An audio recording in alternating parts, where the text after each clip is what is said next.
Hey everybody, like the title suggests here, we're going to show you how to shim a lock open if you don't have a key blank. Now I'm just going to use this cheap Home Depot Defiant cylinder. It's a quick set keyway, which I do have a key blank for, but it doesn't matter. I'm just going to show you this way anyway. The reason you never want to do this, if you don't have a key blank for something, or if you have like a Primus you got on eBay or something, and you don't have a key for it, and you probably won't ever track down a key blank and say you just wanted to progressive pin it. This is how you could shim it open. This sidebar doesn't stop it from coming out, it just stops it from rotating. So if you have a key blank, you put the key blank in, put the shim in. While you're pushing the shim, you slowly pull the key blank out, and you'll feel the shim slide past one pin at a time here.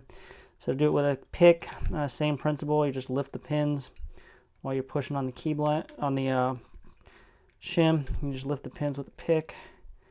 And as you lift and push, it slides in, and once you go through all the pins, the cylinder will turn, and you can pull it out if you want to.